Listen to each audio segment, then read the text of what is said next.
USP foi inaugurado como um museu universitário em abril de 1963.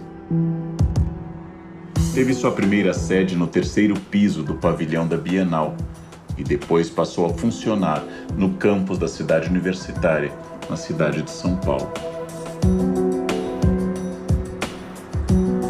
Depois de quase 50 anos da sua criação, em junho de 2011, o MAC USP veio ocupar o espaço que temos o prazer de visitar hoje.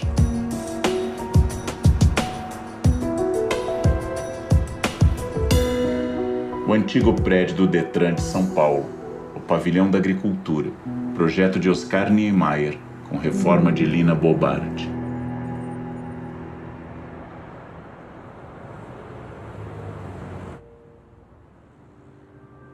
Foi aqui, a partir de recursos do governo do estado de São Paulo, que o MAC renasceu como um verdadeiro polo universitário de arte de vanguarda.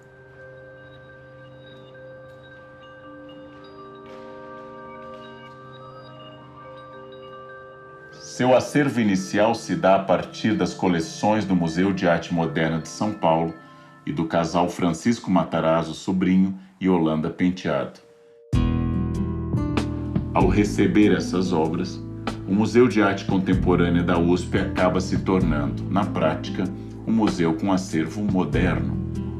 Inaugurado na iminência do golpe de 1964, o museu mantinha uma programação extremamente ousada no auge da repressão das manifestações artísticas no Brasil. Era um espaço de liberdade e resistência. Talvez por serem mal compreendidas, muitas das exposições organizadas acabaram não sendo censuradas na época. A universidade é um espaço que se movimenta a partir da pesquisa. Assim também parece ser no museu universitário. A etimologia da palavra pesquisa é bastante interessante. Pesquisa do latim per, quaerere, per, anuncia algo feito por completo, como em percorrer. Quaerere em latim perguntar, procurar. Assim, quaerere acabou se aproximando de querer, perguntar como sinônimo de querer. Seguindo a lógica, pesquisar seria então querer por inteiro, querer completamente. Proponho que caminhemos, neste museu e fora dele, com o olhar de quem pesquisa.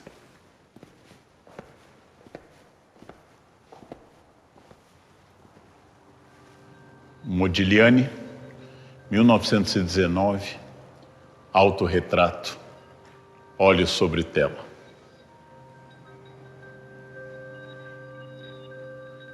Modigliani é um pintor moderno, de ascendência judaica, nascido na Itália, mas que viveu quase a vida inteira em Paris, onde morreu em estado de extrema pobreza, miséria, agravada pelos seus hábitos de uso de drogas e de álcool.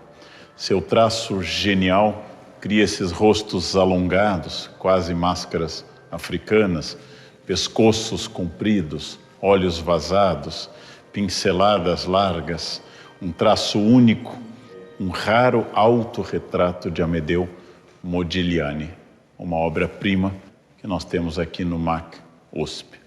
Paris era o centro da vida artística, às vésperas da Grande Guerra. Artistas, boêmios, reuniam-se ao longo da noite em Paris.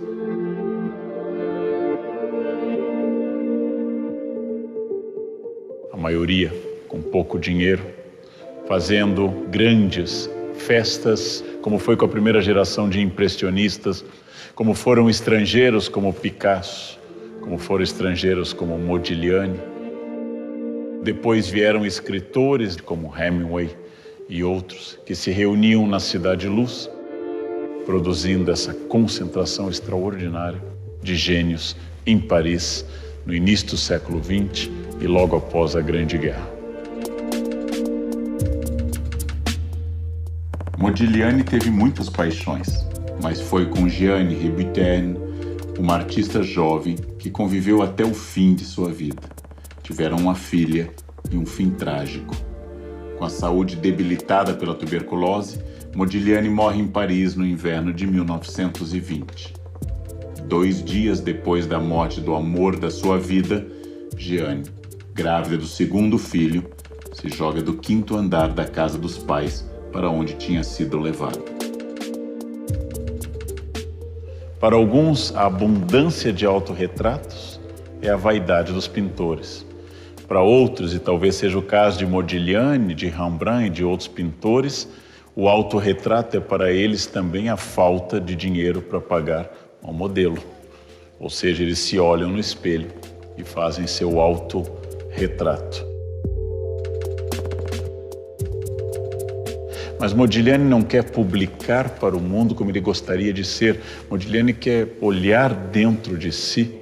Passados mais de 80 anos, nós continuamos observando alguém que lá, na sua miséria, lá, na sua pobreza absoluta, produzia isso. Talvez ele próprio não tivesse consciência, como Van Gogh talvez não teve, de que ele era um grande gênio, alguém que marcou a história da arte, alguém que tinha algo a dizer original, pouco preocupado que os outros gostassem ou não, mas ao invés de pintar para vender quadros para uma classe média que fosse colocá-lo em cima da lareira ou em cima do sofá, ou combinando com a cortina, ele pintava para a eternidade.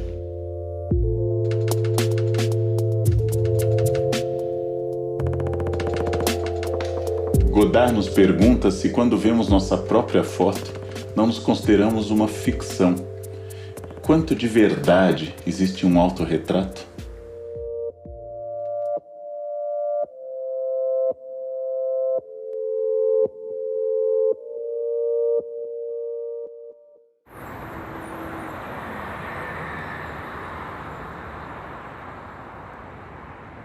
O final do século XIX, até o início da Grande Guerra de 1914, é a chamada Belle Époque. A crença em um futuro glorioso para a civilização europeia, a defesa da racionalidade, da criação intuitiva como abertura para um campo inteiramente promissor. A guerra interrompeu essa onda otimista. Umberto Boccioni, 1913, Formas únicas da continuidade no espaço.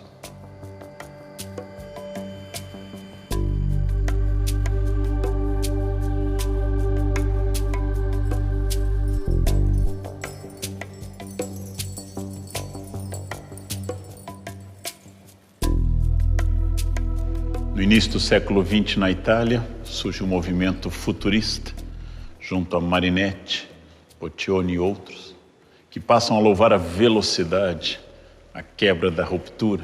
Escultores como Boccioni diziam que não queriam mais nem o mármore, nem o bronze, queriam as coisas modernas. Marinetti havia dito que havia muito mais emoção no motor de um carro moderno do que na vitória da Samothrace, que os museus seriam mais ou menos como cemitérios que deveriam ser visitados de vez em quando. Tudo que era novo era bom, tudo que era veloz era bom, tudo aquilo que se movimenta continha liberdade, dinamismo. O futurismo foi muito apreciado aqui no Brasil, Marinetti aqui esteve, foi louvado pelos nossos modernistas. Os futuristas não acreditavam na tradição e diziam que a guerra era a higiene do mundo. Vários morreram na Grande Guerra de 1914. Boccioni, em particular, escreveu um manifesto sobre a escultura futurista na superação de tudo aquilo que era um enorme peso para a Itália, berço de arte milenar, berço do Império Romano, berço do catolicismo e de tantas tradições tão pesadas para os próprios italianos. Boccioni acreditava nesse futuro, acabou fazendo muitos moldes de gesso que foram, com o tempo, fundidos em bronze, a matéria que ele falava que não era o seu desejo, que não era aquilo que ele queria. A estátua avança com tal velocidade que parece deixar partes da sua própria imagem para trás. É nessa imensa dimensão de velocidade. É nessa tridimensionalidade dinâmica que Boccioni faz essa obra extraordinária, mostrando um momento profundo de aposta no amanhã, no futuro, no próprio futurismo que estaria radiante à espera dessa humanidade que avança com eletricidade, com motores, com petróleo, com automóveis, com aviões cada vez mais velozes, com um mundo cada vez mais dinâmico. O futurismo foi interrompido pela Grande Guerra, o profundo pessimismo que se seguiu, essa aposta no futuro nos pareceu muito mais melancólica hoje do que parecia, por exemplo, em 1913, quando Boccioni, no apogeu do desenvolvimento europeu, aposta nesse futuro glorioso, esse futuro à frente, esse futuro dinâmico, cheio de novas formas, de um novo homem, que não é mais o homem clássico, não é o homem do passado, mas é o homem futurista.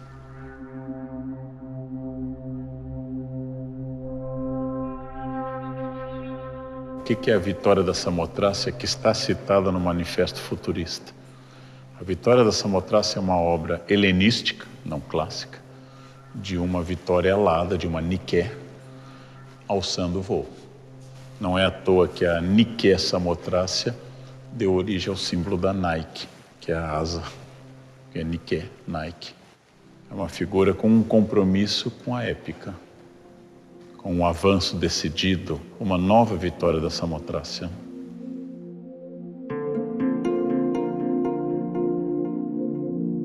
Qual é a melhor forma de se contar uma história? Com que palavras? De que tamanho? Qual a cadência? O que fazer para potencializar a mensagem? Kandinsky, composição clara, 1942, Olhos sobre tela.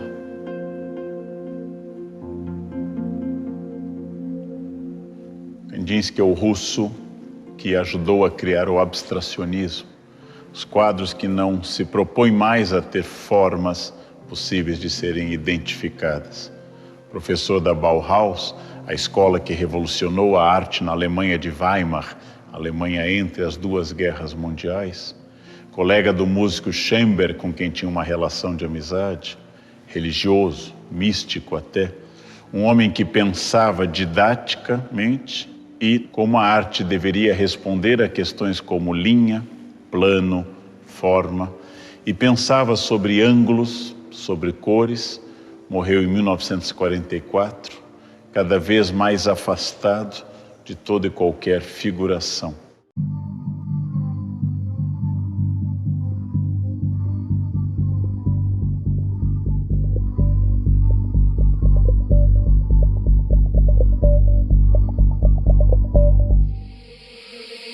Muitas vezes ele parece trair a abstração, porque ele escreve nos seus textos da Bauhaus que os ângulos muito agudos são jovens, os ângulos mais abertos são mais velhos, que as cores como o vermelho são quentes, que as cores como o azul são frias, quase que querendo dar forma à cor e ao ângulo.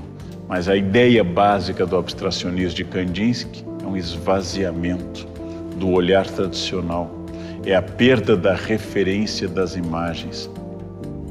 Kandinsky é um dos pais do abstracionismo contemporâneo.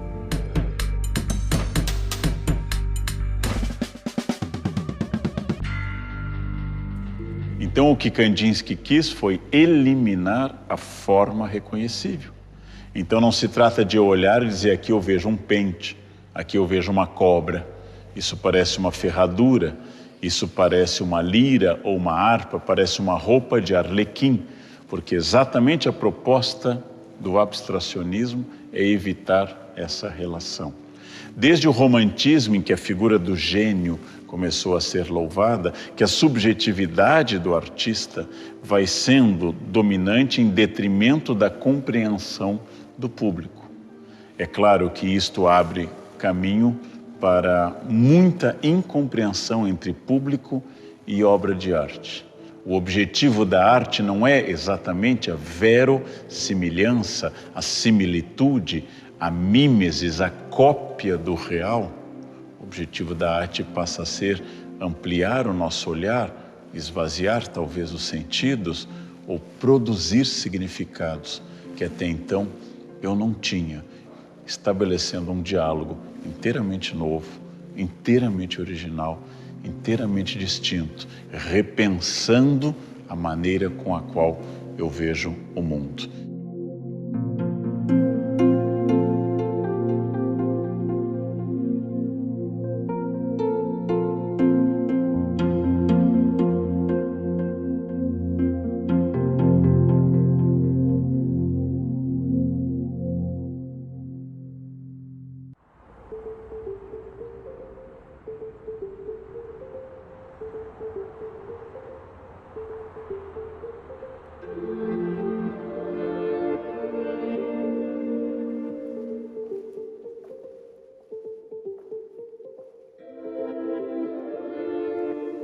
Iberê Camargo, 1964, Expansão.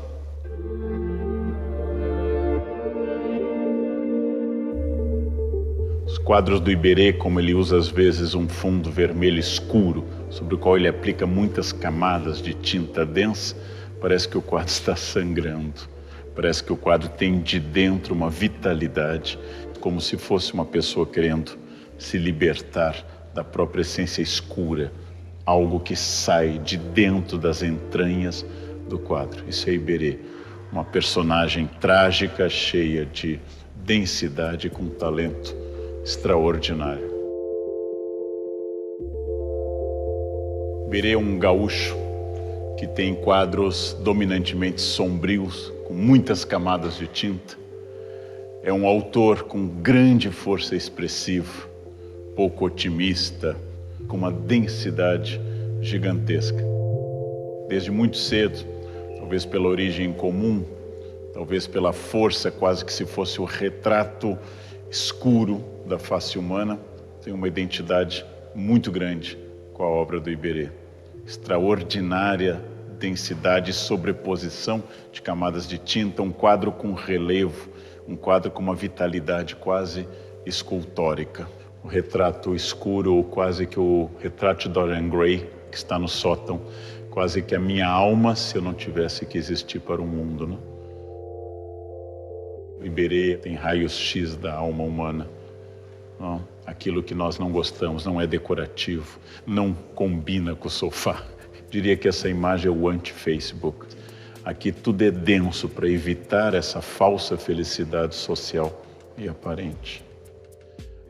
Existem ritmos, por exemplo, alto e baixo relevo, opaco e brilhante, claro, escuro, áreas que parecem úmidas, áreas que parecem secas, tem dinamismo na composição. É preciso prestar atenção no todo e aos detalhes e parar de querer dar sentido ao quadro. O quadro é em si. Esse quadro tem 1 ano a menos do que eu, muito mais vitalidade do que eu tenho hoje. O quadro é de 64.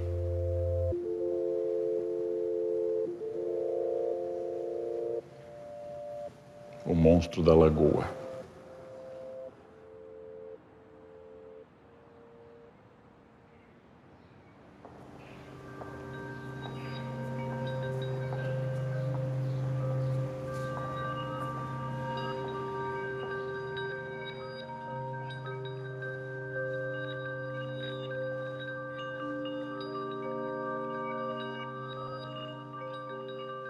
Lygia Clark, Plano em Superfícies Moduladas, número 2, 1956.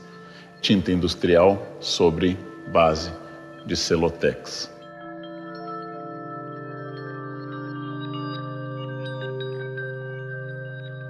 Por estar inserido em um contexto desenvolvimentista de crença na indústria, o movimento concreto parte de uma aproximação entre o artístico e o industrial. Não há na obra o simbólico, nem o lírico. A obra é sua forma, o plano, a cor. A mineira Lygia faz esse quadro em 56, apogeu do otimismo do governo Juscelino Kubitschek, época da Bossa Nova, um Brasil estável e em expansão econômica. Estamos na década do início das bienais em São Paulo. Nós estamos na década em que São Paulo recebeu a visita da Guernica de Picasso, por exemplo, em que São Paulo viu pela primeira vez as grandes exposições contemporâneas, junto com seus colegas neoconcretos como Hélio Oiticic, junto à poesia de Ferreira Goulart, ao lado de outras grandes artistas como Lígia Pape, fazem parte de uma reação àquela formalidade mais seca do concretismo de São Paulo. Característica que vai crescer a partir de 1959, a ponto de Lígia apresentar obras que o público deve interagir, que o público deve tocar. Pela primeira vez se escreve, por favor, toque. Nada daquela secura, distante, quase hospitalar entre público e a obra de arte. Lígia revoluciona a maneira de ver com muitos materiais que ela vai experimentando, metais e outros, até que se torna essa referência internacional em arte e expandindo a capacidade de pensar o olhar. Para o público que não está versado no manifesto neoconcreto, pode pensar, não, mas esse quadro parece só de linhas retas, de cinza e branco. Mas à medida que a arte vai produzindo cada vez mais obras ousadas, cada vez mais ocorrem happenings, cada vez mais surgem instalações, cada vez mais surgem propostas artísticas que fogem de uma clássica superfície representada como um quadro. Esse quadro vai ficando mais clássico, à medida que instalações e happenings vão tornando essa obra mais tradicional. Então a arte também está em diálogo com aquilo que vem depois, que vem junto. Se nós pensarmos que com toda a sua revolução, Picasso, comparado com um happening ou com uma instalação, é afinal um óleo sobre tela. Se nós imaginarmos que meio século depois da Revolução Cubista, Lígia Clark está avançando na linguagem com o seu neoconcretismo, mas que comparado com o que se faz na década de 70 e 80, Lígia se torna mais canônica, ou seja, mais tradicional, este exatamente é o dinamismo da arte. Essa é a capacidade da arte de se ressignificar, reinventar, trazer ousadias que vão dizendo que aquelas ousadias da década anterior ainda não exploraram todas as possibilidades. E quanto mais esses movimentos avançam, sejam eles mais radicais ou menos, nós vamos olhando para aqueles que fundaram uma expressão artística, como Lígia, que continua forte, dinâmica, continua tendo esse marco plástico que faz com que a gente pense e repense o espaço, e sobre a qual é construída muita arte, e sem ela, essa arte do século XX não teria existido.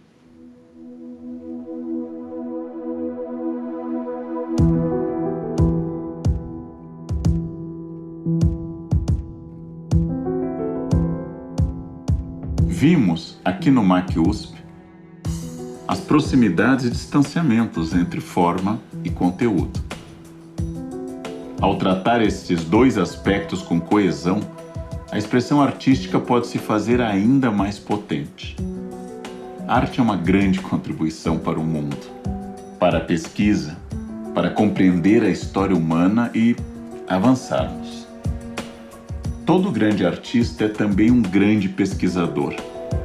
Alguém que gera perguntas e que quer inteiramente. Caminhemos com o olhar de quem pesquisa.